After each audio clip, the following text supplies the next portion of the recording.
계속 움직이면 쏜다. 서늘하게 들려온 그 목소리는 바로 어제까지 제분대원이었던 영철이었습니다. 영하 25도의 칼바람이 몰아치던 2012년의 그날 새벽, 저는 얼어붙은 압록강 한가운데 서 있었습니다. 뒤통수에 차가운 쇠붙이가 와서 닿는 순간 온몸의 피가 거꾸로 솟구치는 기분이 들었죠. 죽음의 예감이었습니다. 한때는 가족처럼 지냈던 동생이 이제는 제 목숨을 거두려는 저승사자가 되어 눈앞에 나타난 것이었습니다. 여기서 잡히면 총살 아니면 수용소행이었습니다. 제 인생이 여기서 끝나는구나 하는 생각이 머릿속을 스쳤죠. 가족들의 얼굴이 떠올랐습니다. 북에 남겨진 노모와 여동생의 울음소리가 환청처럼 귓가를 맴돌았습니다. 그 찰나의 순간 제 손에 쥐어진 낡은 가방 안에는 담배 한 갑과 구겨진 달러 몇 장이 전부였습니다. 북한 최고급 담배인 7.27한가. 그것이 제 목숨과 바꿀 수 있는 유일한 비장의 카드였던 셈입니다. 살려달라는 애원도 무력도 통하지 않는 그 극한의 대치 상황에서 저는 마지막 도박을 걸기로 했습니다. 영철아, 이거면 내 가족들이 살 수 있다. 제 목소리는 비참하게 떨리고 있었지만 눈빛만은 간절했죠. 담배 한 갑과 100달러. 그것이 과연 사람의 목숨보다 무거울 수 있을까요? 북한에선 그랬습니다. 저는 한때 국경을 지키던 보초병이었고 그날은 제가 지키던 그 국경을 부수고 도망친 배신자였습니다. 목숨을 걸고 사선을 넘나들었던 그 지옥 같았던 하룻밤의 긴박한 실화 스릴러, 그 이야기를 오늘 들려드리려고 합니다.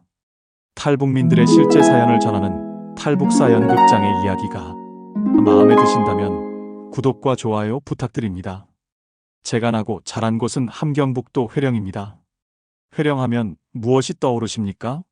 바로 압록강 너머 중국 땅이 코앞에 보이는 곳이죠. 저는 그곳에서 국경경비대 상사로 근무했습니다. 말이 상사지 사실 국경을 지키는 일은 매일매일이 굶주림과의 전쟁이었습니다. 여러분, 북한 군대가 겉으로는 아주 위험 있어 보이죠? 하지만 군복을 벗겨보면 앙상한 갈비뼈가 다 드러날 정도로 영양실조에 걸린 병사들이 수두룩합니다.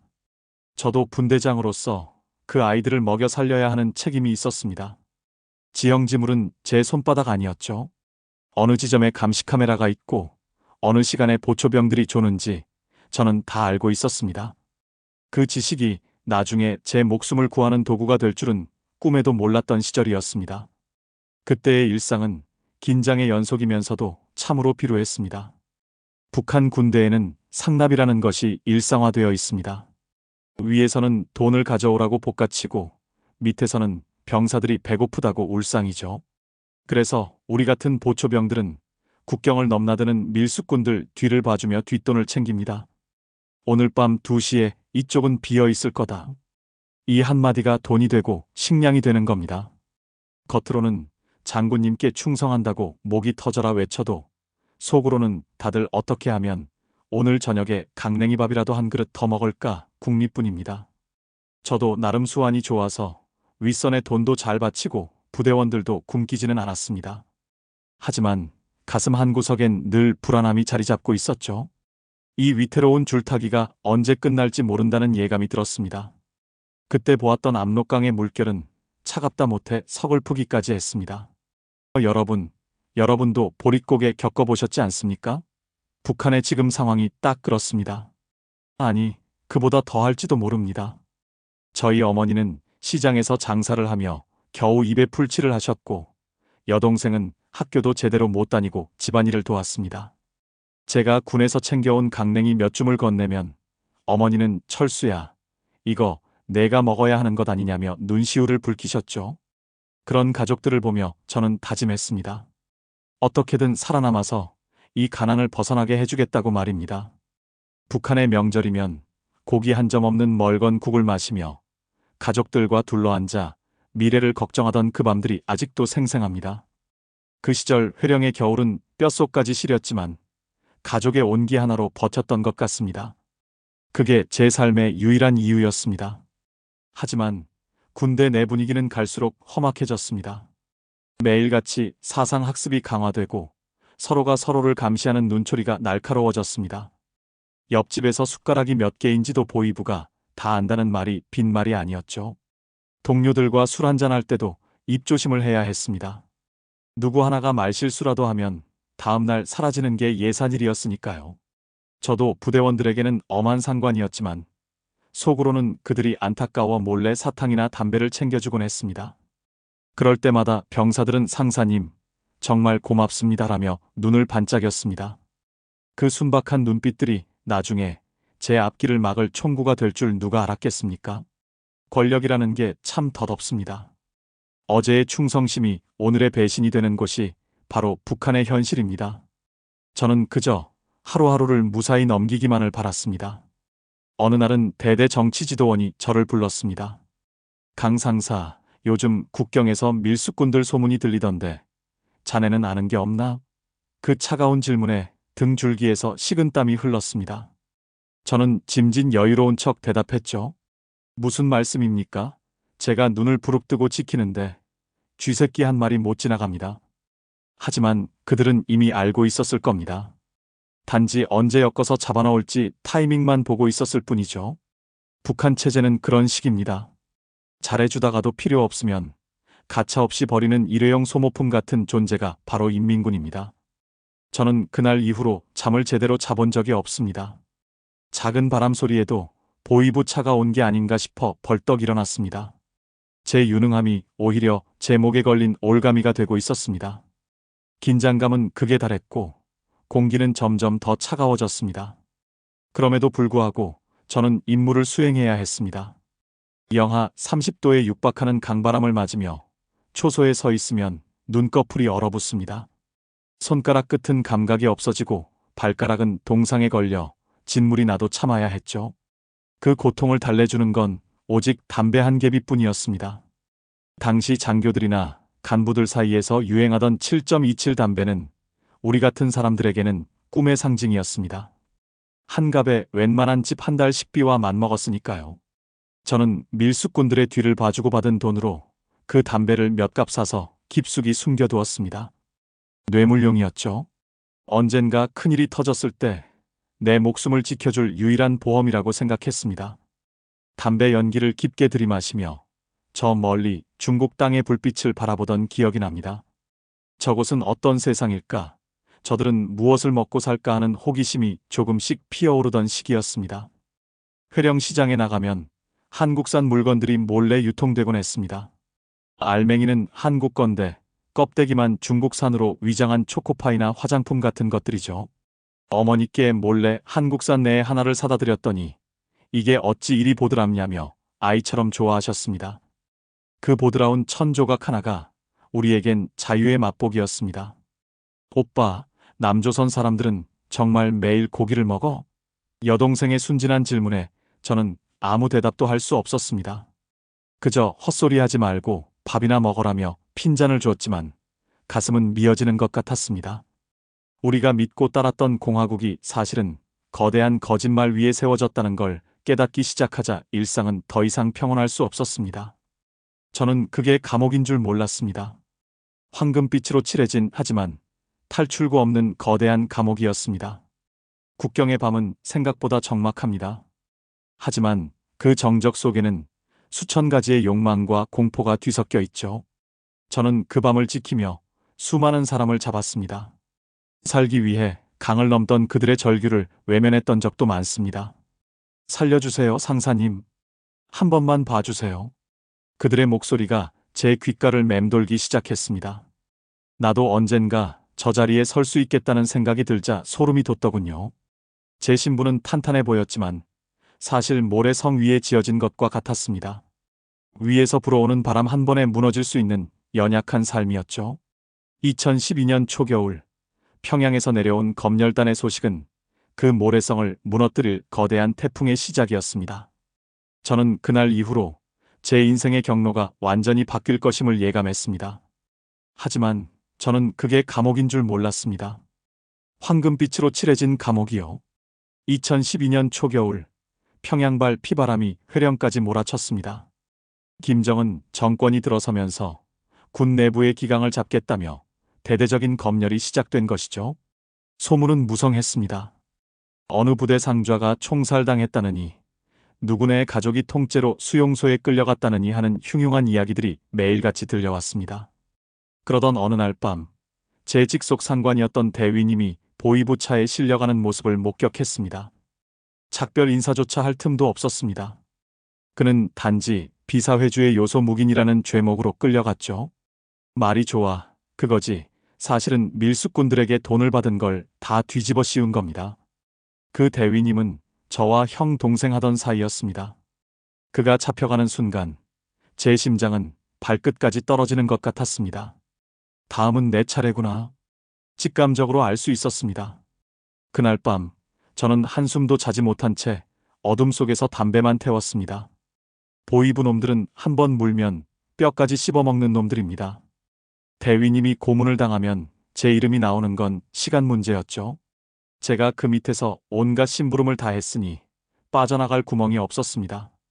철수야, 넌 어떻게 할 거냐? 거울 속에 제 모습이 묻고 있었습니다. 평생을 충성해온 결과가 결국 반역자라는 낙인과 차가운 총알 한 발이라니 허무함이 밀려왔습니다. 억울했습니다. 남들 다 하는 짓이었고 병사들 먹여 살리려고 한 일인데 왜 나만 죽어야 하나 싶었죠. 북한이라는 사회는 공정함과는 거리가 멀었습니다. 끈 떨어진 연은 가차없이 버려지는 곳이었죠. 저는 그날 밤 결심했습니다. 여기서 개처럼 죽느니 차라리 도망치다가 죽자고 말입니다. 하지만 그 결심을 하는 순간에도 제 손은 사시나무 떨듯 떨리고 있었습니다. 도망이라는 단어가 제 머릿속을 지배하기 시작했습니다. 탈북을 결심하자 가장 먼저 떠오른 건 어머니와 여동생이었습니다. 제가 떠나면 그들은 어떻게 되겠습니까? 연좌제라는 무시무시한 법이 있는 북한에서 제 가족은 수용소행이 뻔했습니다. 가슴이 찢어지는 것 같았습니다. 어머니, 못난 아들을 용서하세요. 속으로 수천 번을 외쳤습니다. 하지만 제가 여기서 잡혀가면 가족들도 무사하지 못할 것은 매 한 가지였습니다. 차라리 제가 살아서 나중에 가족들을 데려오는 것이 유일한 희망이라고 스스로를 속여야 했습니다. 밤새도록 가족들의 잠든 얼굴을 지켜보며 눈물을 삼켰습니다. 제가 지키던 그 강이 이제는 저를 삼킬지 아니면 새로운 세상으로 인도할지 알 수 없었습니다. 결심은 섰지만 발걸음은 떨어지지 않았습니다. 2012년 11월 14일, 제 인생에서 가장 길고도 잔인한 밤이었습니다. 저는 그날 밤 결심했습니다. 도망치자. 탈북이라는 게 생각처럼 쉽지 않습니다. 저는 국경경비대 상사였기에 경계 태세가 얼마나 삼엄한지 누구보다 잘 알고 있었습니다. 지뢰밭과 전기철조망, 그리고 24시간 감시하는 서치라이트까지 제 손으로 세운 그 장벽들이 이제는 제 앞길을 막는 거대한 적이 된 것이죠. 철수야, 너 미쳤어? 저기를 어떻게 넘으려고? 제 안에 또 다른 자아가 소리쳤습니다. 하지만 가만히 있으면 죽음뿐이었습니다. 저는 부대의 경계 일지를 머릿속으로 복기했습니다. 몇 시에 보초가 교대하는지, 어느 구간에 사각지대가 생기는지 하나하나 따져보았습니다. 아이러니하게도 국가를 지키기 위해 배운 지식이 국가를 배신하는 데 쓰이고 있었습니다. 심장은 터질 듯이 뛰었고 식은땀은 멈추지 않았습니다. 저는 도망자가 되기로 한 순간부터 이미 산 사람이 아니었습니다. 유령처럼 부대를 배회하며 기회를 엿보았습니다. 강 상사, 오늘 안색이 안 좋구만. 무슨 일 있어? 동료인 박 중사가 툭 던진 말에 심장이 멎는 줄 알았습니다. 저는 억지로 웃으며 대답했습니다. 어제 술을 좀 과하게 마셨더니 그렇네. 걱정 말게. 제 목소리가 떨리지 않았는지 수백 번을 되뇌었습니다. 북한에서는 눈빛 하나, 걸음걸이 하나도 감시의 대상입니다. 저는 평소보다 더 성실하게 근무하는 척했습니다. 병사들에게 더 엄하게 소리를 지르고 총기 손질을 꼼꼼히 체크했죠. 그럴수록 제 안의 공포는 더 커져만 갔습니다. 보위부의 눈길이 제 등에 꽂히는 것 같은 착각이 들었습니다. 매 순간이 가시방석이었습니다. 죽음의 그림자가 제 발밑까지 다가와 있었으니까요. 그날 오후, 저는 시장에서 산 $500와 담배 3갑을 다시 한번 확인했습니다. 제 목숨줄이었습니다. 이제 주사위는 던져졌습니다. 검열단의 압박은 날이 갈수록 심해졌습니다. 소좌 한 명이 저희 소대로 내려와 대원들의 소지품을 뒤지기 시작했습니다. 다행히 제 돈과 담배는 미리 강둑 근처 바위 틈에 숨겨두었기에 망정이지 아니었으면 그 자리에서 끝장날 뻔했습니다. 소좌의 날카로운 눈빛이 제 얼굴을 훑고 지나갈 때 저는 숨을 멈췄습니다. 강 상사, 자네는 대위하고 아주 친했다면서? 그 질문은 비수처럼 꽂혔습니다. 저는 침착하게 대응했습니다. 상관이시니 업무적으로 따랐을 뿐입니다. 제 대답이 마음에 들었는지 그는 툭 치고 지나갔지만 저는 알았습니다. 시간이 얼마 남지 않았다는 것을요. 저를 노리는 덫이 점점 조여오고 있었습니다. 내일이 될지 모레가 될지 모르는 그 순간을 위해 저는 마지막 짐을 쌌습니다. 배낭에는 어머니가 해주신 마른 빵 몇 조각과 여분의 양말이 전부였습니다. 가족들에게는 끝내 사실을 말하지 못했습니다. 말하는 순간 가족들도 공범이 되기 때문입니다. 어머니, 저 오늘 야간 순찰이 길어질 것 같아요. 먼저 주무세요. 그게 제가 남긴 마지막 말이었습니다. 어머니는 아무것도 모른 채 제 손을 꼭 잡으며 추운데 몸 조심해라, 아들아라고 하셨습니다. 그 따뜻한 손길을 뿌리치고 집을 나설 때 제 심장은 이미 갈기갈기 찢어져 있었습니다. 여동생은 제게 손을 흔들며 밝게 웃어주었죠. 그 웃음이 제 가슴에 대모처럼 박혔습니다. 다시는 못 볼 수도 있다는 생각에 뒤를 돌아보고 싶었지만 꾹 참았습니다. 돌아보는 순간 결심이 무너질 것 같았거든요.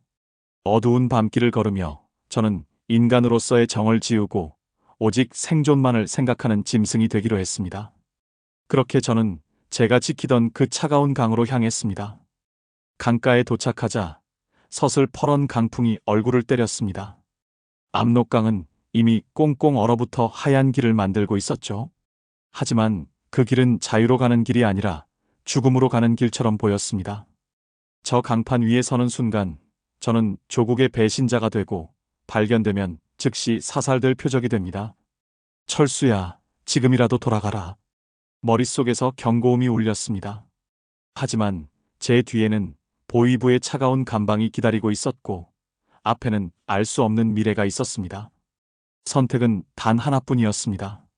저는 어둠 속에 몸을 숨기고 서치라이트의 주기를 계산했습니다. 10초, 불빛이 지나가고 다시 돌아오기까지의 짧은 시간. 그 10초에 제 인생을 걸기로 했습니다. 긴장감에 다리가 후들거렸지만 멈출 수 없었습니다. 저는 그날 밤 결심했습니다. 도망치자. 결심을 굳히고 강가로 향하는 발걸음은 마치 천근만근의 무게를 매단 듯 무거웠습니다. 하지만 제 뒤에는 이미 보위부의 검은 그림자가 바짝 다가와 있었죠. 상관인 대위님이 끌려간 지 사흘째 되던 날, 저는 마침내 실행에 옮기기로 했습니다. 그날은 유독 달빛도 없이 캄캄한 밤이었습니다. 하늘조차 제 탈출을 돕는 듯했죠. 하지만 문제는 내부의 감시였습니다. 제가 상사라고 해도 제 밑에 소대원들과 정치지도원의 눈길을 피하는 것은 쉬운 일이 아니었습니다. 소대 안에는 보위부의 프락치가 반드시 한 명 이상 섞여 있기 마련이거든요. 누구를 믿어야 할지, 누구를 피해야 할지 매 순간이 도박이었습니다. 저는 평소보다 더 활기차게 부대원들을 독려하며 의심의 눈초리를 피했습니다. 하지만 심장은 이미 밖으로 튀어나올 것 같았습니다. 가장 큰 장벽은 자금이었습니다. 북한에서 탈북을 하려면 브로커를 사거나 경비병들에게 줄 뇌물이 필수입니다. 저는 그동안 밀수꾼들을 도와주며 몰래 모아두었던 $500를 꺼냈습니다. 북한 돈으로 환산하면 집 한 채를 사고도 남을 거금이었죠. 이 돈은 제 목숨줄이자 동시에 제 죽음의 증거이기도 했습니다. 만약 발각된다면 이 달러들이 제가 간첩이라는 확실한 증거가 될 테니까요. 꼬불꼬불 숨겨둔 돈 뭉치를 가슴 깊숙한 곳에 집어넣을 때 그 종이 쪼가리들이 어찌나 무겁게 느껴지던지요. 이게 정말 나를 살릴 수 있을까? 의구심이 들었지만 선택의 여지가 없었습니다. 돈은 북한에서 유일하게 신뢰할 수 있는 언어였습니다. 그게 장군님의 초상화가 그려진 돈이든 적국인 미국의 달러든 상관없었습니다. 오직 생존을 위한 수단일 뿐이었죠. 그런데 또 다른 문제가 생겼습니다. 바로 암호 대화였습니다. 국경 인근에서는 모든 대화가 도청되거나 감시받기 때문에 대놓고 말할 수 없습니다. 저는 탈출 전날 믿을 만한 밀수꾼 출신 브로커에게 은밀하게 전가를 보냈습니다. 내일 새벽 2시 강 건너에서 소나무 한 그루가 흔들릴 거다. 이 말은 제가 그 시간에 강을 건너겠다는 뜻이었죠. 하지만 그 브로커가 저를 배신하고 보위부에 고발한다면 저는 그저 도간에 든 쥐가 될 뿐이었습니다. 신뢰라고는 눈 씻고 찾아볼 수 없는 곳에서 제 목숨을 타인의 손에 맡겨야 한다는 사실이 저를 미치게 했습니다. 밤이 깊어갈수록 불안함은 파도처럼 밀려왔고 저는 몇 번이고 계획을 수정했습니다. 결국 제가 믿을 수 있는 건 제 자신과 제가 준비한 뇌물뿐이었습니다. 부대 내부의 감시는 상상을 초월했습니다. 정치 지도원이 갑자기 저를 불러 강 상사, 요즘 밤에 잠이 안 오나 보지? 자꾸 초소를 돌아다닌다는 보고가 있어라고 했을 때 제 심장은 그대로 멎어버리는 줄 알았습니다. 저는 태연하게 아이들이 배고파서 자꾸 조는 것 같아 순찰을 강화한 것입니다라고 답했지만 그의 의심스러운 눈빛은 제 옷 속의 달러를 꿰뚫어보는 것 같았습니다. 그 순간 저는 깨달았습니다. 더 지체하면 끝장이다. 오늘 밤이 아니면 안 된다는 확신이 들었습니다. 시간이 흐를수록 제 목에 걸린 밧줄이 점점 조여오는 기분이었습니다.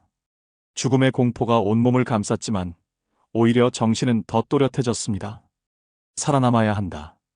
반드시 저 강을 건너야 한다는 생각만이 뇌리를 가득 채웠습니다. 이제 물러설 곳은 없었습니다. 탈출 직전 저는 마지막으로 부대 창고에 들러 7.27 담배 3갑을 챙겼습니다. 북한 간부들이 환장하는 최고급 담배죠. 이 담배 한 갑이면 웬만한 보초병의 입은 막을 수 있다고 확신했습니다. 하지만 이건 도박이었습니다. 만약 그 보초병이 원칙주의자거나 저보다 더 큰 포상에 눈이 먼 놈이라면 담배는 아무 소용이 없겠죠. 그래도 저는 믿었습니다. 북한 군대라는 곳이 결국 돈과 담배에 움직이는 거대한 시장이라는 사실을 말입니다. 담배 갑을 손에 쥐었을 때 전해지는 그 매끄러운 감촉이 오히려 제 불안함을 자극했습니다. 이 가벼운 물건에 제 생명이 달려있다니 참으로 비극적인 현실 아닙니까? 하지만 그게 제가 처한 상황의 전부였습니다. 저는 떨리는 손으로 담배를 주머니 깊숙이 넣었습니다. 이제 준비는 끝났습니다. 어머니께는 야간 근무가 길어질 거라며 짧은 인사를 남겼습니다. 평소와 다름없는 무심한 말투였지만 제 속은 타들어가고 있었습니다. 어머니는 제 손을 꼭 잡으며 날이 추우니 귀마개 꼭 하고 가라며 걱정하셨죠. 그 따뜻한 손길을 다시는 느끼지 못할 수도 있다는 생각에 목구멍이 뜨거워졌습니다. 차마 눈을 마주치지 못하고 돌아섰습니다. 뒤에서 들려오는 여동생의 웃음소리가 마치 천리 밖에서 들려오는 소리처럼 아련했습니다. 저는 그 집 문턱을 넘으며 제 인생의 절반을 떼어놓는 기분이었습니다. 하지만 살아야 했습니다.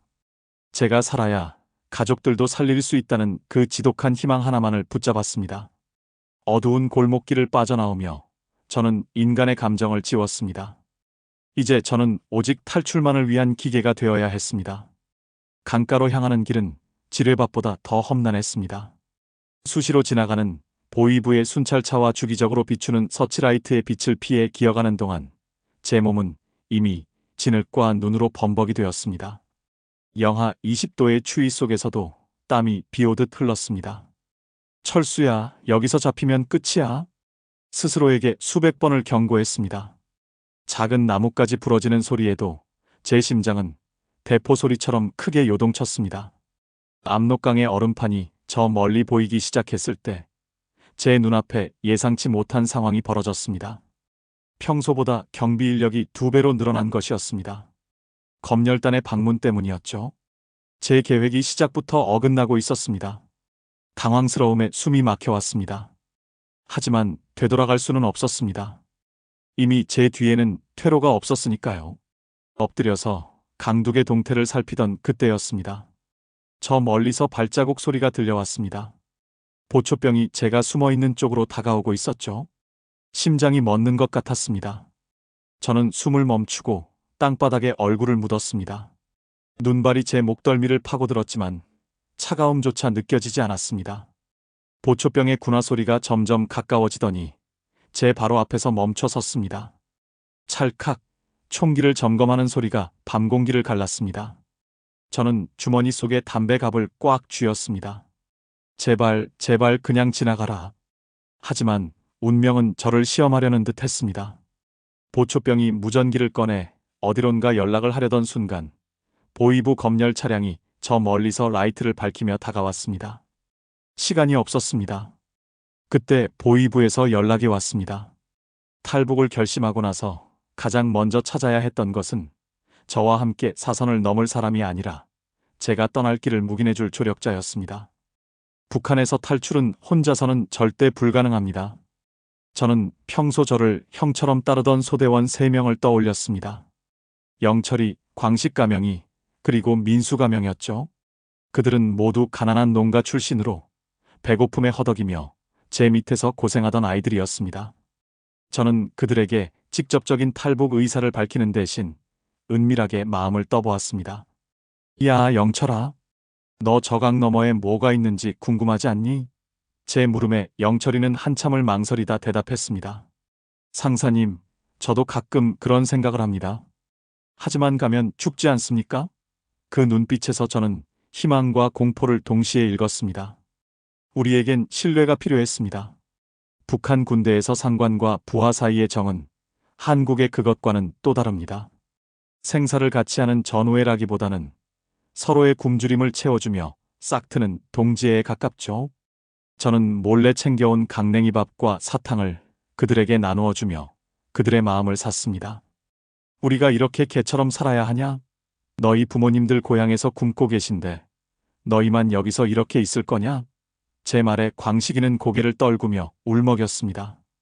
그들에게 탈북은 단순한 도망이 아니라 가족을 살릴 수 있는 유일한 기회라는 사실을 상기시켜 주었습니다.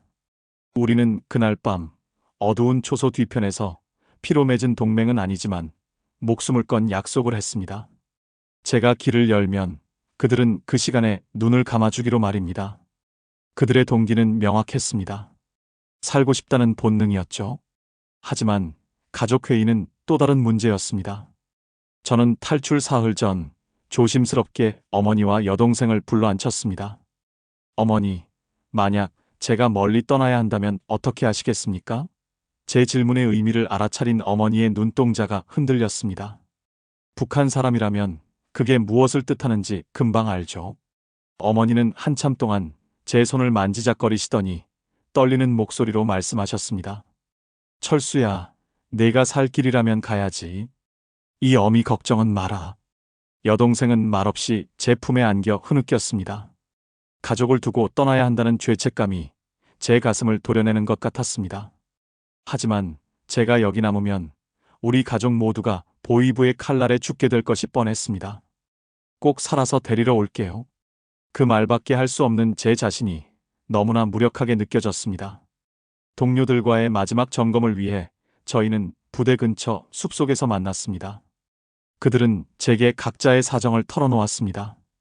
민수는 병든 동생의 약값을 벌고 싶어 했고, 영철이는 고향의 부모님께 쌀 한 가만이라도 보내드리고 싶어 했습니다.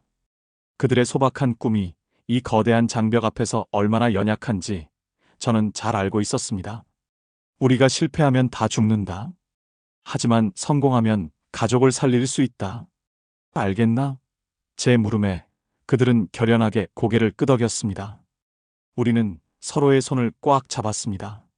차가운 겨울바람이 우리 사이를 지나갔지만 그 순간만큼은 뜨거운 동지애를 느꼈습니다. 그들은 저의 조력자이자 동시에 제가 끝까지 책임져야 할 생명들이었습니다.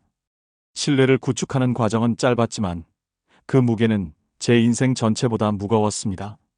준비 과정에서 가장 큰 위험은 역시 내부 밀고였습니다. 부대원 중 하나가 눈치채지 않을까 노심초사했죠. 어느 날 눈치가 빠른 박 중사가 저를 따로 불렀습니다.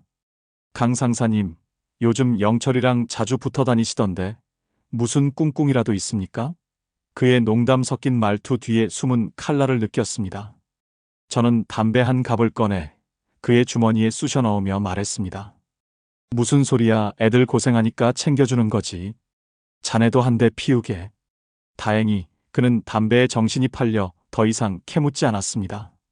돈과 담배가 사람의 입을 막을 수 있는 유일한 수단이라는 걸 다시 한번 절감했습니다. 우리는 서로의 눈빛만 봐도 무엇을 해야 할지 아는 사이가 되었습니다. 긴장은 극에 달했지만 그럴수록 우리의 유대는 더욱 단단해졌습니다. 명절 전날 밤, 저희는 마지막으로 루트를 확인했습니다. 제가 강판으로 나갈 때 영철이가 초소를 맡고 광식이가 보조를 서기로 했죠. 상사님, 강 중간쯤 가시면 제가 하늘로 총을 한 발 쏘겠습니다. 그러면 다른 초소 대원들이 놀라서 이쪽으로 시선을 돌릴 겁니다. 영철이의 계획은 위험했지만 일리가 있었습니다. 혼란을 틈타 거리를 벌리는 것이었죠. 우리는 각자의 위치에서 죽음을 각오했습니다. 만약 하나라도 잘못되면 연대 책임으로 우리 모두가 죽는 상황이었습니다. 하지만 누구 하나 뒤로 물러서지 않았습니다. 철수 형님, 꼭 성공하십시오. 광식이가 처음으로 저를 형님이라 불렀을 때 저는 눈물을 참아야 했습니다. 그들은 단순한 부하가 아니라 제 운명을 함께 짊어진 형제들이었습니다. 이제 결전의 시간이 다가오고 있었습니다. 저는 가족들에게 줄 마지막 식량을 시장에서 구해다 놓았습니다. 이거 아껴서 드세요. 곧 소식이 있을 겁니다.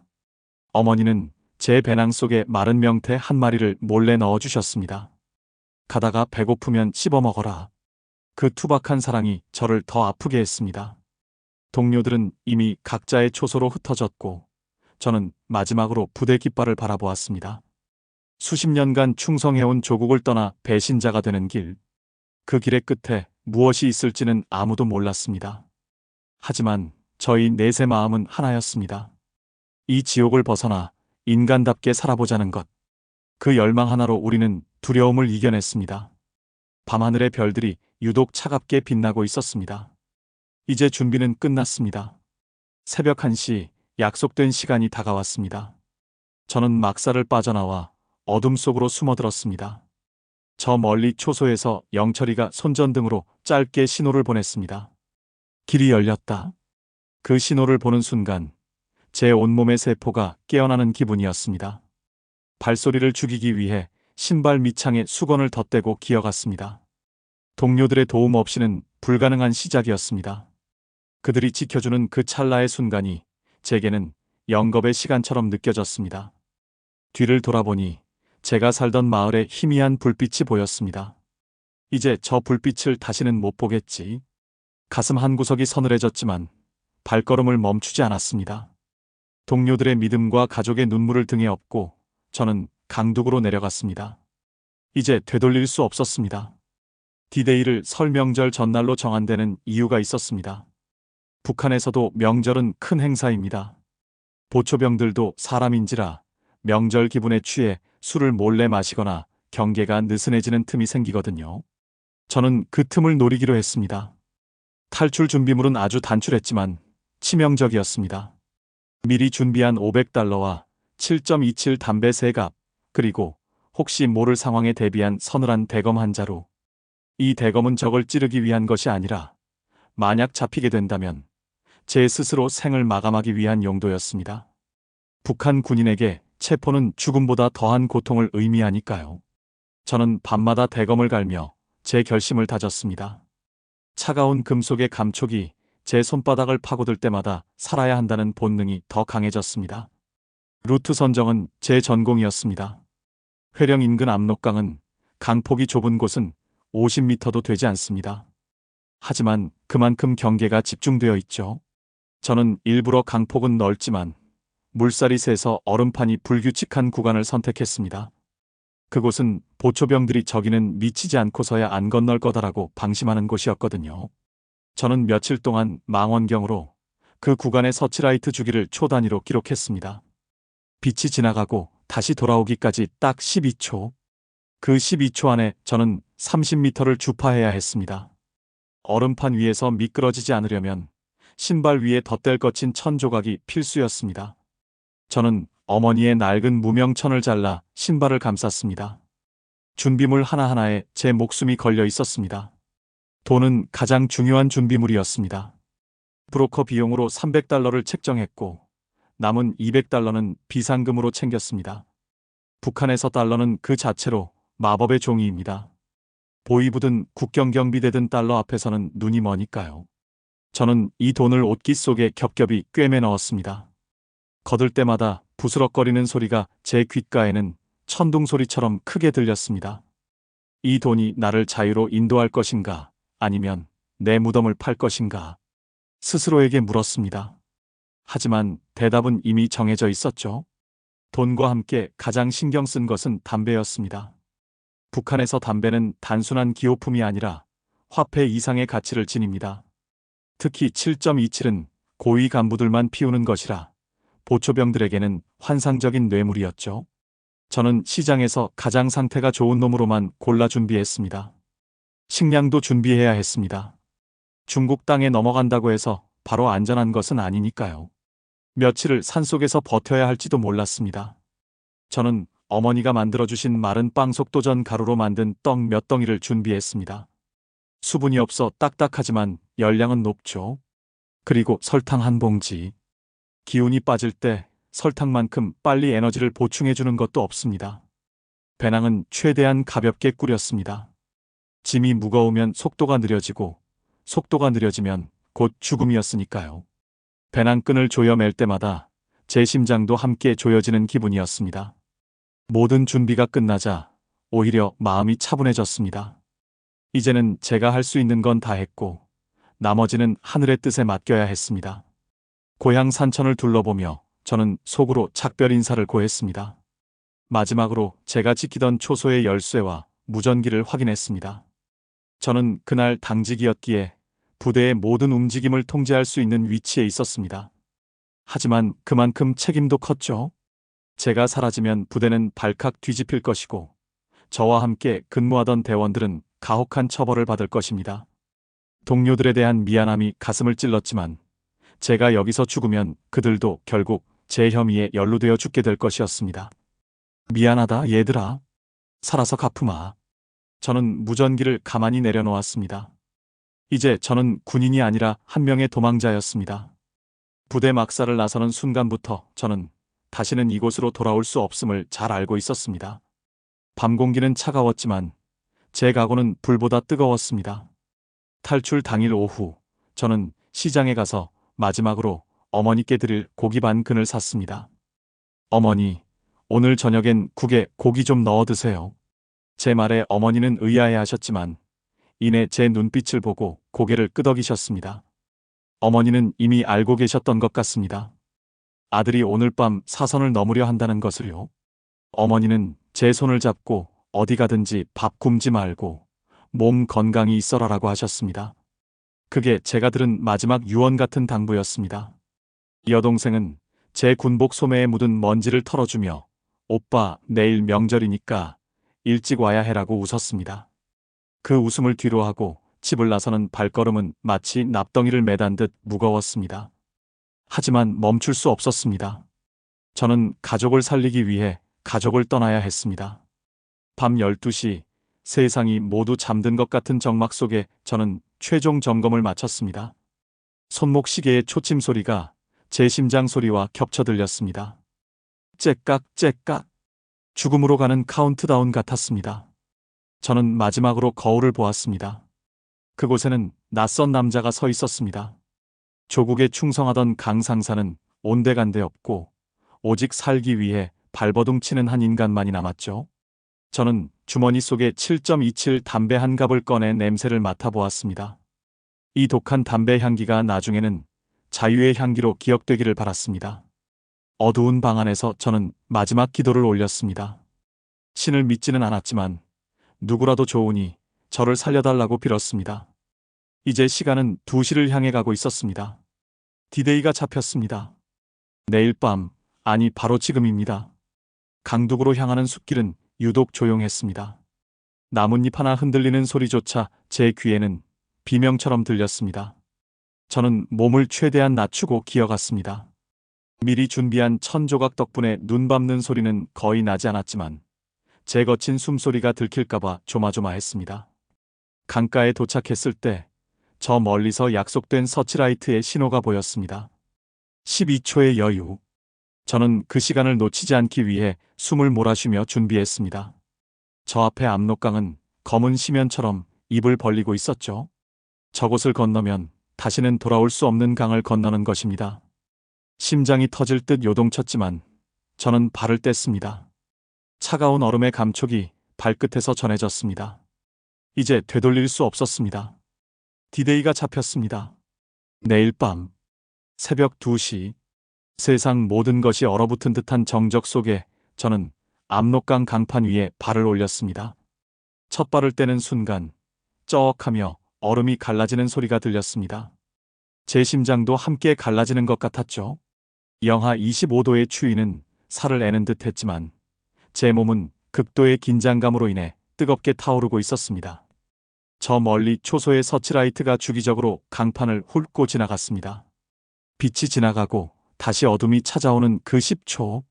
그 10초가 제 인생의 전부였습니다. 저는 납작 엎드려 얼음 위를 기기 시작했습니다. 10m, 20m 손가락 끝은 이미 감각을 잃어갔지만 멈출 수 없었습니다. 뒤에서 들려올 총성이 추위보다 더 무서웠으니까요. 강 한복판에 서니 사방이 탁 트여 제가 마치 거대한 표적판 위에 놓인 개미 같았습니다. 30m 이제 절반을 넘었습니다. 바로 그때였습니다. 누구냐? 개 섞어라. 날카로운 고함과 함께 강한 서치라이트 불빛이 제 등에 꽂혔습니다. 몸이 그대로 굳어버렸습니다. 천천히 고개를 드니 제 분대원이었던 영철이가 총을 겨누고 있었습니다. 그 녀석은 평소 저를 형처럼 따르던 녀석이었는데 운명의 장난처럼 제 탈출로를 지키고 있었던 겁니다. 상사님, 상사님입니까? 영철이의 목소리가 파르르 떨리고 있었습니다. 저도 떨리는 목소리로 대답했습니다. 영철아, 나다. 제발 한 번만 봐다오. 영철이의 눈빛이 심하게 흔들렸습니다. 그의 손가락이 방아쇠에 걸려 있는 것을 보았을 때 저는 죽음을 직감했습니다. 찰칵, 소총의 안전장치가 풀리는 소리가 제 가슴을 뚫는 것 같았습니다. 저는 본능적으로 주머니에서 7.27 담배 한 갑을 꺼냈습니다. 영철아, 이거 받아라. 그리고 여기 돈도 있다. 이거면 내 고향 부모님 살릴 수 있어. 나 그냥 죽은 셈 쳐주라. 저는 간절하게 빌었습니다. 권위는커녕 살려달라고 애원하는 한 마리의 짐승 같았죠. 영철이는 담배와 달러, 그리고 제 얼굴을 번갈아 보며 숨을 몰아쉬었습니다. 그 짧은 몇 초가 마치 영겁의 시간 같았습니다. 바람 소리만 쌩쌩 들리는 압록강변에서 우리 둘은 서로의 거친 숨소리를 듣고 있었습니다. 상사님, 가십시오. 다시는 제 눈앞에 나타나지 마십시오. 영철이가 총구를 내렸습니다. 저는 그 담배와 돈을 녀석의 손에 쥐어주고는 뒤도 돌아보지 않고 달리기 시작했습니다. 고맙다, 영철아. 속으로 외치며 얼음 위를 달리고 또 달렸습니다. 40m, 50m 거의 다 왔습니다. 하지만 안심한 순간 다른 초소에서 고함 소리가 들렸습니다. 저기 누가 간다. 정지, 정지, 탕, 탕. 총성이 밤 공기를 가르며 제 머리 위를 지나갔습니다. 저는 얼음 위를 구르듯 기었습니다. 총알이 얼음판에 박히며 튀어오른 얼음 파편이 제 뺨을 스쳤지만 아픔도 느껴지지 않았습니다. 오직 살아야 한다는 본능이 제 사지를 움직였습니다. 강둑이 눈앞에 보였습니다. 마지막 힘을 다해 눈 덮인 둑 위로 몸을 날렸습니다. 팔꿈치가 다 깨지고 옷이 너덜너덜해졌지만 멈출 수 없었습니다. 뒤를 돌아보니 서치라이트 수십 개가 제가 지나온 강판을 미친 듯이 훑고 있었습니다. 총소리는 계속되었지만 저는 이미 어둠 속으로 몸을 숨긴 뒤였습니다. 손에 차가운 흙이 잡혔습니다. 중국 땅이었습니다. 중국 땅에 발을 디뎠지만 공포는 끝나지 않았습니다. 젖은 옷은 순식간에 얼어붙어 제 몸을 조여왔습니다. 숨을 몰아쉴 때마다 허연 김이 허공으로 흩어졌습니다. 저는 덤불 속에 몸을 바짝 붙이고 심장 소리를 죽였습니다. 저 멀리 북한 쪽에서 들려오는 욕설과 총소리가 점점 멀어져 갔습니다. 살았다. 내가 정말 살았구나. 하지만 안도감보다는 막막함이 앞섰습니다. 낯선 땅, 말도 통하지 않는 이곳에서 저는 이제 이방인이었습니다. 몸은 떨리고 다리는 후들거렸지만 정신을 바짝 차려야 했습니다. 중국 공안들이 탈북자를 잡으려고 순찰을 도는 지역이었으니까요. 저는 뻣뻣해진 옷을 추스르며 어둠을 틈타 산속으로 더 깊이 기어들어갔습니다. 그날의 추위는 평생 잊지 못할 겁니다. 심장이 터질 것 같았지만 눈물조차 얼어버린 밤이었습니다. 산속을 헤매던 중 멀리서 불빛이 보였습니다. 인가였습니다. 하지만 선뜻 다가갈 수 없었습니다. 북한 보위부 요원들이 중국까지 넘어와 탈북자들을 잡아간다는 이야기를 수없이 들었기 때문입니다. 여기서 믿을 수 있는 사람은 아무도 없다. 저는 스스로를 다독였습니다. 젖은 신발 안에서 발가락이 감각을 잃어가는 게 느껴졌습니다.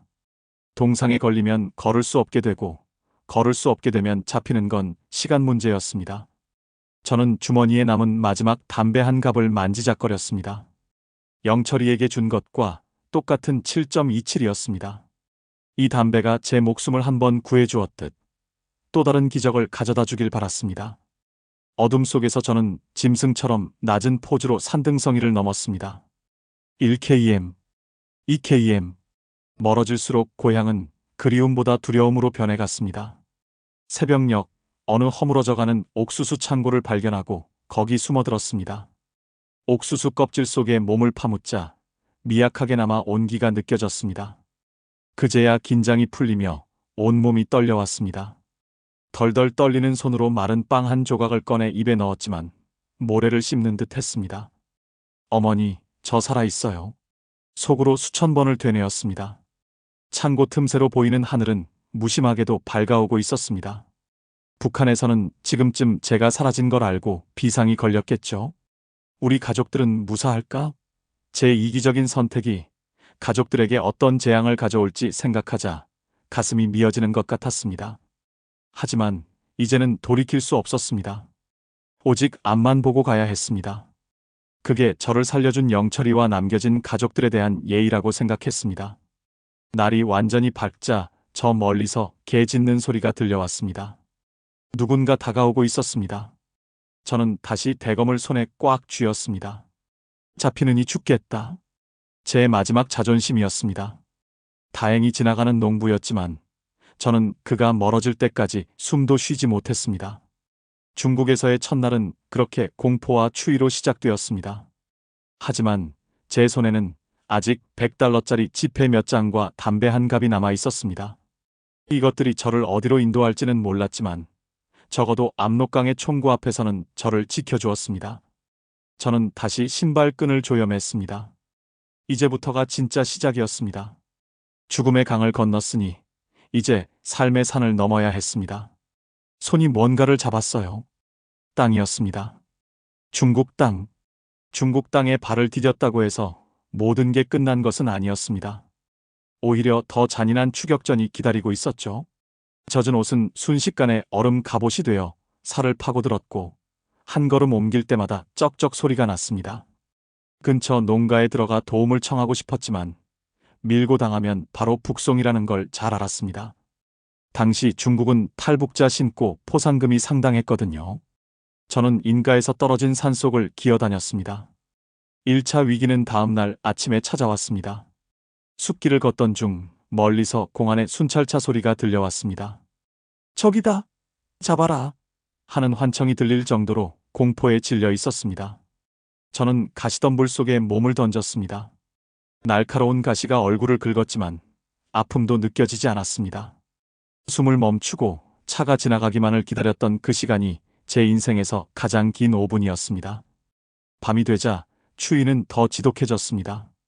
더 이상 걷지 않으면 얼어 죽을 것 같았습니다.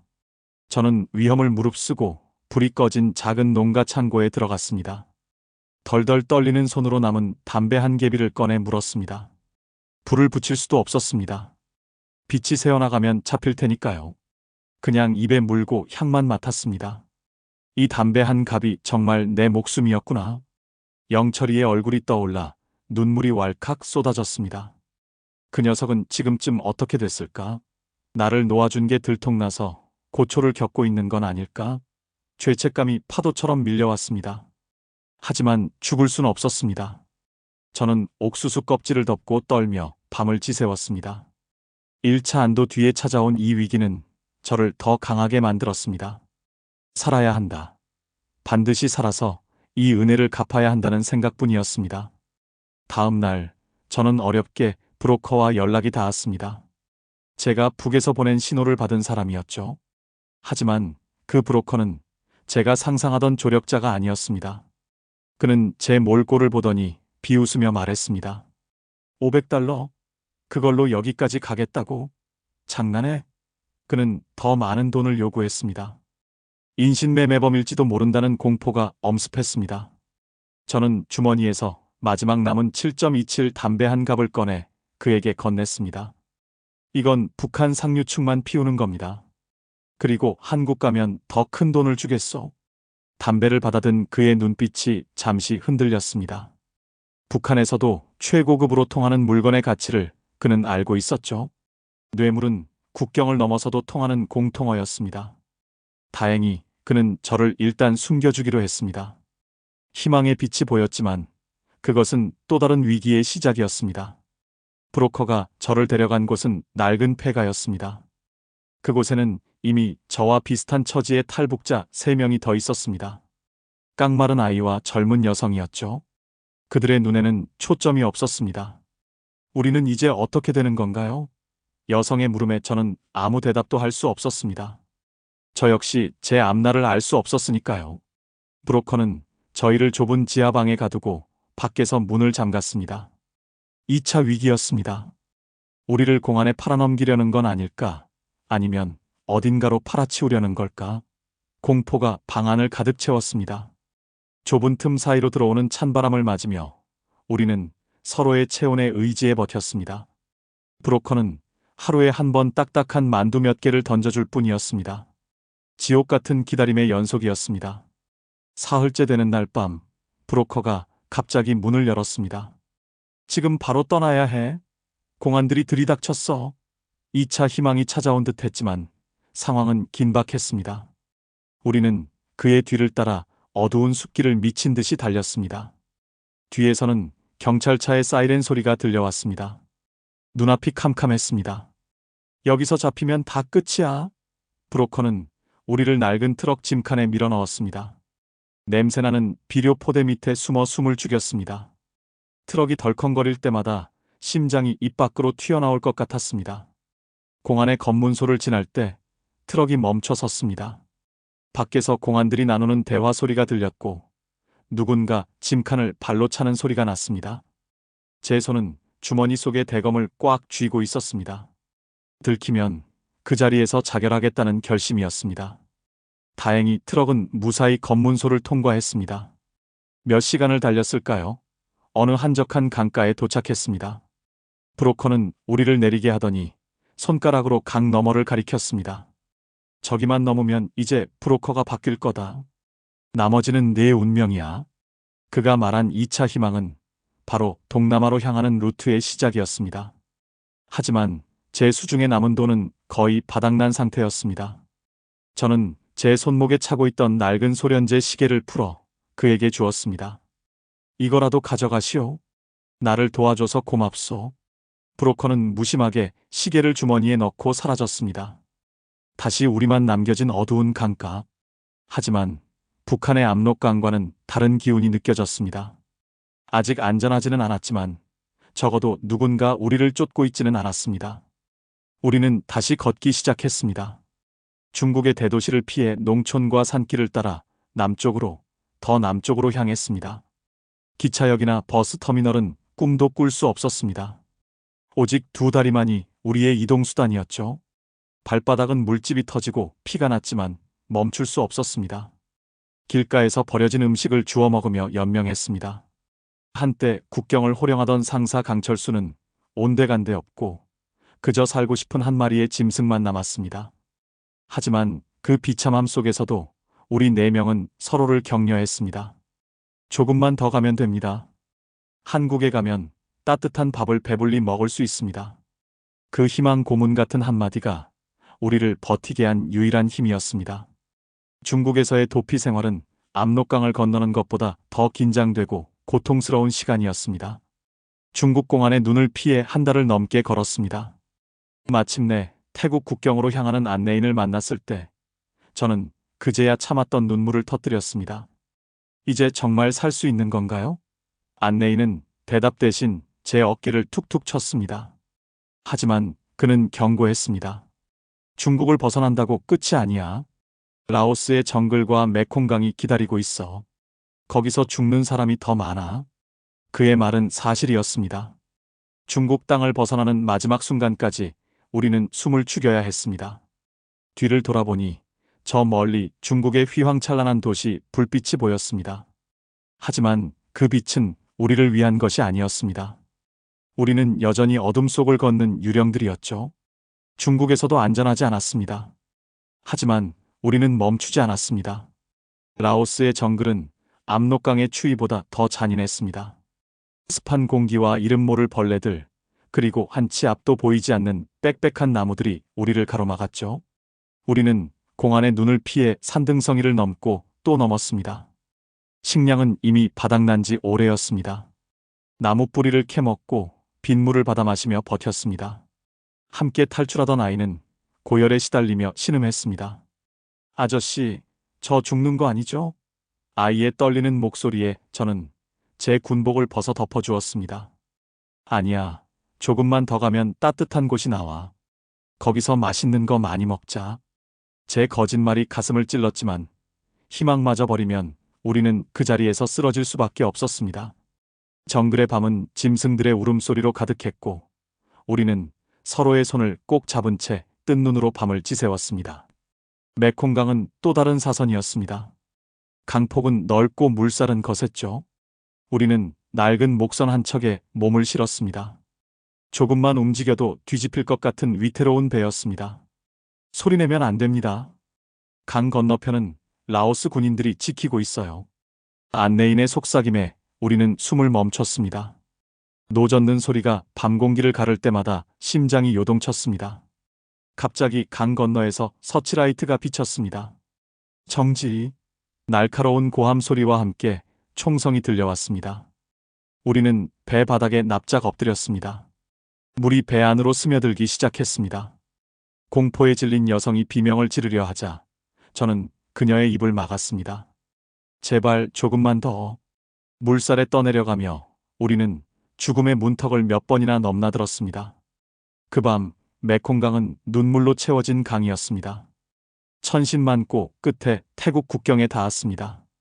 하지만 그곳은 정글보다 더한 지옥이 기다리고 있었습니다. 밀림 속 비밀 은신처에서 우리는 며칠을 갇혀 지냈습니다. 안내인은 추가 비용을 요구하며 우리를 협박했습니다. 돈 안 주면 다시 라오스로 돌려보내겠다. 이미 돈이 떨어진 저는 절망했습니다. 그때 저는 품속 깊이 숨겨두었던 마지막 물건을 꺼냈습니다. 바로 가족의 사진이 담긴 작은 수첩이었습니다. 돈은 아니었지만 제게는 전 재산보다 소중한 것이었습니다. 저는 안내인에게 무릎을 꿇고 빌었습니다. 제발 도와주십시오. 한국에 가면 반드시 갚겠습니다. 제 진심이 통했는지 아니면 그도 인간인지라 마음이 약해졌는지 그는 욕설을 내뱉으며 우리를 태국 경찰서 근처에 버려두고 사라졌습니다. 극한 상황에서 인간의 본성은 그렇게 잔인하면서도 때론 따뜻했습니다. 태국 경찰서에 자수했을 때 저는 몰골이 말이 아니었습니다. 수염은 덥수룩하고 옷은 갈갈이 찢겨 있었죠. 하지만 경찰서 철창 안에 갇혔을 때 저는 처음으로 편안하게 잠을 잘 수 있었습니다. 적어도 이제는 보위부 요원들에게 끌려가거나 굶어 죽을 걱정은 안 해도 됐으니까요. 수용소 생활은 길고 지루했습니다. 좁은 방에 수백 명의 탈북자가 모여 한국행 비행기를 기다렸습니다. 그곳에서 저는 수많은 사연을 들었습니다. 자식을 잃은 부모, 남편을 두고 온 아내. 우리는 서로의 상처를 보듬으며 견뎠습니다. 조금만 참읍시다. 이제 곧 자유의 땅으로 갑니다. 우리는 매일 밤 한국 노래를 나직이 부르며 고향에 대한 그리움을 달랬습니다. 정글에서의 고생보다 더 견디기 힘든 건 남겨진 이들에 대한 죄책감이었습니다. 수용소의 배급 식사는 형편없었지만 우리에겐 그 어떤 진수성찬보다 달콤했습니다. 적어도 누군가 우리를 잡으러 오지 않는다는 안도감이 반찬이었죠. 저는 수용소 마당에 앉아 먼 하늘을 보며 회령의 가족들을 생각했습니다. 어머니, 저 이제 곧 한국에 갑니다. 꼭 모시러 갈게요. 제 생존 이후 독백은 매일 밤 계속되었습니다. 함께 온 아이는 수용소에서 기운을 차려 다시 웃기 시작했습니다. 그 아이의 웃음소리가 우리 방의 유일한 희망이었습니다. 하지만 한국 영사관의 연락은 더디기만 했습니다. 하루가 1년 같았고 소문만 무성한 나날들이었습니다.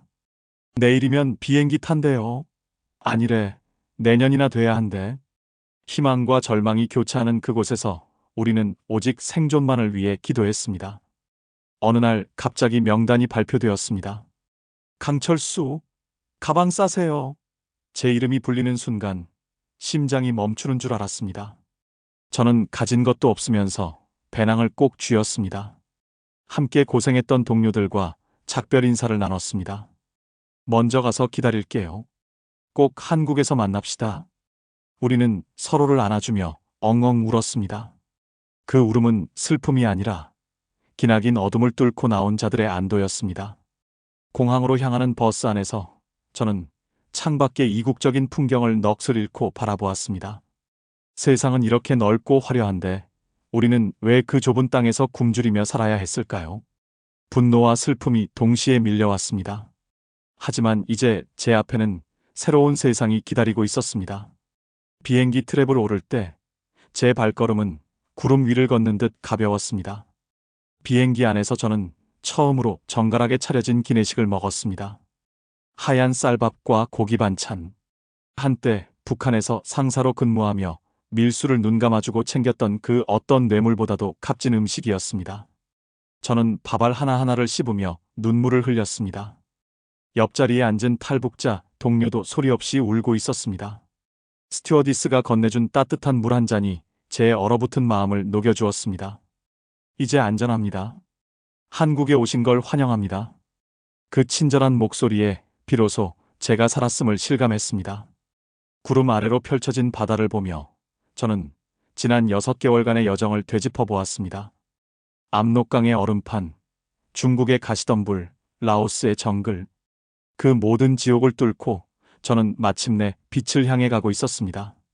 인천공항의 불빛이 보이기 시작했을 때 기내에는 낮은 흐느낌이 번졌습니다. 누구 하나 소리내어 말하지 않았지만 우리는 모두 같은 마음이었습니다. 우리가 해냈어. 우리가 살아남았어. 비행기가 활주로에 닿는 그 묵직한 충격이 제게는 새로운 삶의 고동소리 같았습니다. 문이 열리고 한국의 공기를 들이마시는 순간 뼛속까지 시원한 자유가 느껴졌습니다. 저희는 서로 손을 잡고 울었습니다. 그 손의 온기가 저를 다시 인간으로 만들어 주었습니다. 이제 더 이상 도망칠 필요도, 숨을 죽일 필요도 없었습니다. 저는 당당히 제 이름을 말할 수 있는 땅에 도착했습니다. 강철수, 아니, 이제는 자유인으로서의 제 인생이 시작되는 순간이었습니다. 저희는 서로 손을 잡고 울었습니다. 인천공항에 첫 발을 내디뎠을 때 발밑에 닿는 매끄러운 바닥이 비현실적으로 느껴졌습니다. 압록강의 거친 얼음판과 정글의 흙바닥만 밟아오던 제게 이 화려하고 깨끗한 공항은 마치 다른 행성 같았죠. 대한민국에 오신 것을 환영합니다. 제복을 입은 직원이 건넨 그 한마디에 저는 자리에 주저앉아 엉엉 울고 말았습니다. 그동안 참아왔던 공포와 긴장, 남겨진 가족들에 대한 미안함이 한꺼번에 터져나온 것이었습니다. 주변 사람들의 시선 따위는 중요하지 않았습니다. 저는 드디어 살았다는 안도감에 아이처럼 울었습니다. 한국 정부 관계자들의 안내를 받으며 버스에 올라탈 때 창밖으로 보이는 서울의 화려한 야경은 제 눈을 멀게 할 만큼 눈부셨습니다. 불빛 하나하나가 자유의 노래처럼 들렸습니다. 하나원에서 보낸 3개월은 제 인생에서 가장 평화로운 시간이었습니다. 매일 나오는 따뜻한 밥과 고깃국, 그리고 깨끗한 옷. 북한에서는 상상조차 할 수 없었던 평범한 일상들이 제게는 기적 같았습니다. 저는 사회 적응 교육을 받으며 나만의 발전된 모습에 매번 놀라움을 금치 못했습니다. 세상에 전화기 하나로 모든 걸 다 하다니요. 편의점에 가득 찬 물건들을 보며 저는 회령시장에 굶주린 아이들을 떠올렸습니다. 여기서는 이토록 흔한 것들이 그곳에서는 목숨과 맞바꿔야 하는 것들이라는 사실에 가슴이 아렸습니다. 하지만 저는 이제 한국의 시민으로 살아가야 했습니다. 제 이름이 적힌 주민등록증을 처음 받았을 때 그 플라스틱 카드 한 장이 제게는 세상 그 무엇보다 무거운 훈장처럼 느껴졌습니다. 정착금을 지원받아 처음으로 제 이름으로 된 작은 임대 아파트에 들어갔던 날을 잊지 못합니다. 문을 열자마자 느껴지는 따뜻한 온기. 저는 신발도 벗지 못한 채 거실 한복판에 엎드려 바닥을 비볐습니다. 보일러가 들어오는 따뜻한 방바닥이 제게는 천국이었습니다. 북한에서 추위에 떨며 지새웠던 수많은 밤이 주마등처럼 스쳐 지나갔습니다. 어머니, 저 이제 이런 집에서 삽니다. 보고 계신가요? 저는 빈 방에서 한참 동안 가족들의 이름을 불렀습니다. 냉장고를 가득 채운 음식들과 푹신한 침대, 그리고 마음껏 쓸 수 있는 전기와 물. 이 모든 것이 자유의 대가라는 사실에 감사하며 저는 그날 밤 처음으로 악몽을 꾸지 않고 깊은 잠에 들었습니다. 한국 생활은 생각보다 쉽지 않았습니다. 북한 말투 때문에 겪는 오해와 낯선 용어들, 그리고 치열한 경쟁 사회는 저를 다시 긴장하게 만들었죠. 하지만 저는 압록강을 건넌 끈기로 버텼습니다. 식당 배달부터 공사 현장까지 가리지 않고 일했습니다. 처음 번 월급으로 제가 가장 먼저 한 일은 편의점에 가서 담배 한 갑을 사는 것이었습니다. 7.27은 아니었지만 정갈하게 포장된 한국 담배를 손에 쥐었을 때 제 목숨을 구해줬던 영철이가 떠올랐습니다. 영철아, 나 이제 여기서 잘 살고 있다. 너도 부디 무사하길 빌게. 저는 옥상에 올라가 담배 연기를 내뿜으며 북쪽 하늘을 보았습니다. 그 흔한 담배 한 갑이 제게는 여전히 목숨의 무게로 느껴졌습니다. 자유는 공기 같아서 평소엔 모르지만 뺏겨보면 그 소중함을 뼈저리게 알게 되더군요. 시간이 흘러 저는 어엿한 직장인이 되었고 작은 가정을 꾸리고 싶다는 꿈도 생겼습니다. 한국 사회는 제게 노력한 만큼의 대가를 주었습니다. 명절이 되면 저는 여전히 가슴 한구석이 아릿합니다. 북에 두고 온 어머니와 여동생 생각 때문이죠. 저는 매달 조금씩 돈을 모아 브로커를 통해 가족의 소식을 확인하려 애쓰고 있습니다. 철수야, 우리는 잘 있으니 걱정 마라. 브로커가 전해준 어머니의 짧은 음성 메시지를 들었을 때 저는 길거리 한복판에서 엉엉 울었습니다. 살아계신 것만으로도 감사했습니다. 언젠가 통일이 된다면, 아니 그전에라도 가족들을 데려올 수 있다면 제 인생에 더 바랄 것이 없겠습니다. 저는 이제 자유의 땅에서 그날을 기다리며 하루하루를 성실하게 살아가고 있습니다. 제가 한국에 온 지 벌써 10년이 넘었습니다. 이제는 제법 서울 사람 다 됐다는 소리도 듣습니다. 하지만 제 서랍 깊숙한 곳에는 탈북 당시 입었던 너덜너덜한 군복 조각 하나가 보관되어 있습니다. 초심을 잃지 않기 위해서죠. 제가 누리는 이 풍요와 자유가 얼마나 많은 희생과 행운 끝에 얻어진 것인지 잊지 않으려 합니다. 가끔 텔레비전에서 북한 소식이 나오면 채널을 돌리지 못합니다. 굶주리는 병사들의 모습이 제 옛 모습 같아 가슴이 미어집니다. 저들도 곧 좋은 날이 오겠지. 저는 그렇게 믿고 싶습니다. 대한민국은 제게 두 번째 생명을 준 어머니 같은 나라입니다. 저는 이곳에서 받은 사랑을 사회에 환원하기 위해 주말마다 봉사활동을 다니고 있습니다. 작은 보탬이라도 되고 싶어서죠. 대한민국에 와서 가장 놀랐던 것은 사람들이 자유를 너무나 당연하게 생각한다는 것이었습니다. 투표를 하고 여행을 가고 하고 싶은 말을 마음껏 하는 것들 말입니다. 북한에서는 상상도 못할 일이죠. 저는 그 당연한 것들을 얻기 위해 목숨을 걸었습니다. 그래서 저는 매일 아침 눈을 뜰 때마다 감사합니다. 오늘도 내가 하고 싶은 일을 할 수 있구나. 이 소박한 진리가 저를 살게 하는 힘입니다. 하나원 동기들을 만나면 우리는 늘 압록강 변의 그 밤을 이야기합니다. 이제는 웃으며 말할 수 있는 추억이 되었지만 그날의 공포는 영원히 지워지지 않을 흉터로 남았습니다. 하지만 그 흉터야말로 제가 자유인이라는 증거이기도 합니다. 저는 이제 강철수라는 이름으로 당당하게 살아가고 있습니다. 드디어 자유의 땅에 도착한 그날의 감격을 저는 평생 잊지 못할 겁니다. 대한민국에 오신 것을 환영합니다. 그 말은 제게 구원이었습니다. 이제 저는 더 이상 도망자가 아닙니다. 저는 대한민국 국민입니다. 비록 몸은 여기 있지만 제 마음 한구석은 여전히 그 추운 압록강변에 머물러 있습니다. 아직 건너오지 못한 수많은 동포들을 위해서 말입니다. 저는 그들을 위해 기도하며 제가 누리는 이 자유를 소중히 갖고 나가겠습니다. 제 이야기가 누군가에게는 희망이 되고 누군가에게는 자유의 소중함을 깨닫는 계기가 되길 바랍니다. 대한민국에 오신 것을 환영합니다. 저는 그 말을 듣고 눈물이 났어요. 여러분, 제 이야기가 영화 같으신가요? 하지만 이건 지금 이 순간에도 어디선가 벌어지고 있는 비극적인 현실입니다. 저는 가끔 편의점에 가서 7.27 담배는 아니지만 국산 담배 한 갑을 사서 물끄러미 바라봅니다.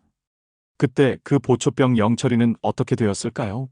제가 준 그 돈으로 가족들을 살렸을까요? 아니면 저를 놓아준 게 들통나 고초를 겪었을까요? 제 목숨값이었던 담배 한 갑의 무게를 저는 평생 잊지 못할 겁니다. 여러분도 전쟁과 가난의 시절을 겪어오셨으니 제 마음을 조금은 이해하시리라 믿습니다. 자유라는 게 공기 같아서 평소엔 소중함을 모르지만 뺏겨보면 숨을 쉴 수 없는 것과 같습니다. 제가 누리는 이 자유가 북에 남겨진 제 가족들에게도 그리고 굶주림에 허덕이는 동포들에게도 하루빨리 전해지길 기도합니다. 긴 이야기 들어주셔서 감사합니다. 다음에도 더 가슴 뭉클한 사연으로 찾아뵙겠습니다. 건강하십시오. 북한에서 군복을 입고 압록강을 지키던 시절, 저는 제가 지키던 그 강이 제 인생의 가장 큰 장벽이 될 줄 몰랐습니다. 담배 한 갑에 목숨을 걸어야 했던 그 처절한 순간들은 이제 제 기억 속에 파편이 되었습니다. 하지만 그 파편들이 모여 지금의 저를 만들었습니다. 저는 이제 과거의 강철수가 아니라 대한민국에서 새로운 꿈을 꾸는 자유인 강철수입니다. 여러분께서 보내주시는 응원과 관심이 저 같은 탈북민들에게는 큰 힘이 됩니다. 우리 모두가 자유의 소중함을 다시 한번 되새기는 시간이 되었기를 바랍니다. 북한에 두고 온 제 여동생도 어딘가에서 오빠를 그리워하며 살아있기를 간절히 바랄 뿐입니다. 가끔 밤하늘의 별을 보면 회령의 밤하늘이 떠오릅니다. 그곳의 별들도 여기만큼이나 밝게 빛났었죠. 하지만 그 별빛 아래에서 벌어지는 일들은 너무나 대조적이었습니다. 저는 언젠가 그 별빛을 따라 다시 고향으로 돌아가 어머니와 여동생의 손을 잡고 자유롭게 압록강변을 거닐 수 있는 날을 꿈꿉니다. 그때는 담배 한 갑이 뇌물이 아니라 그저 오랜만에 만난 동생에게 건네는 따뜻한 선물이 되기를 희망합니다. 자유라는 것은 결국 사랑하는 사람과 함께 평범한 일상을 나누는 것입니다. 그 소박한 행복을 저는 이제야 배우고 있습니다. 이 영상을 보시는 여러분의 희생과 헌신으로 일구어낸 이 나라에서 제가 자유를 누릴 수 있게 되어 진심으로 감사드립니다. 여러분이 겪으셨던 그 힘든 세월이 헛되지 않았음을 저 같은 사람들의 삶을 통해 보여드리고 싶습니다. 북한의 실상을 알리고 자유의 소중함을 전하는 일에 저는 앞으로도 최선을 다할 것입니다. 제 이야기는 여기서 끝나지만 아직 끝나지 않은 수많은 탈북민들의 이야기에 귀를 기울여 주세요. 그들의 발걸음 하나하나가 평화를 향한 작은 기적이 될 것입니다. 제 목숨을 살려준 영철이에게 마지막 메시지를 남기고 싶습니다. 영철아, 네가 준 그 기회 덕분에 나는 지금 이곳에서 숨 쉬고 있다. 너의 그 따뜻한 마음이 헛되지 않도록 나는 이곳에서 가장 성실한 사람으로 살아갈 거다. 우리 꼭 살아서 만나자. 그때는 내가 너에게 담배 한 갑이 아니라 이 세상에서 가장 맛있는 밥을 사주마. 제 가슴 속의 영철이는 영원한 전우이자 형제입니다. 그 친구도 어딘가에서 자유의 빛을 보게 될 날이 오기를 간절히 기도합니다. 탈북사 연극장은 앞으로도 가슴 아프지만 희망적인 우리 동포들의 실화를 계속해서 전해드리겠습니다. 여러분의 작은 관심인 구독과 좋아요가 저에게는 큰 격려가 됩니다. 제 이야기가 여러분의 가슴에 작은 울림이라도 주었다면 더할 나위 없이 기쁘겠습니다. 인생의 모진 풍파를 다 겪으신 여러분께 제 사연이 조금이나마 위로가 되었길 바랍니다. 우리 모두는 각자의 압록강을 건너며 살아가고 있는지도 모릅니다. 그 강을 건널 수 있는 용기를 잃지 마십시오. 마지막으로 이 세상을 향해 외치고 싶습니다. 자유는 거저 주어지는 것이 아닙니다. 하지만 누구나 누려야 할 권리입니다. 북한의 우리 형제자매들이 더 이상 담배 한 갑에 목숨을 걸지 않아도 되는 세상을 꿈꿉니다. 배고픔에 떨지 않고 감시의 눈초리를 피하지 않아도 되는 그 당연한 세상 말입니다. 저는 오늘 밤도 그 꿈을 꾸며 잠자리에 들겠습니다. 여러분의 가정도 늘 평안과 행복이 가득하시길 기원합니다. 대한민국은 정말 아름다운 나라입니다. 이 아름다움을 지켜주셔서 감사합니다. 지금까지 압록강 국경수비대 출신 탈북자 강철수의 이야기였습니다. 자유를 찾기 위한 저의 긴 여정을 함께 해주셔서 다시 한번 고개 숙여 감사드립니다. 여러분의 하루가 눈부시게 빛나길 바라며 저는 여기서 인사드리겠습니다. 저는 이제 한국에서 당당한 시민으로 그리고 자유인으로 살아가겠습니다. 다음에 더 좋은 이야기로 찾아뵙겠습니다. 안녕히 계십시오. 감사합니다.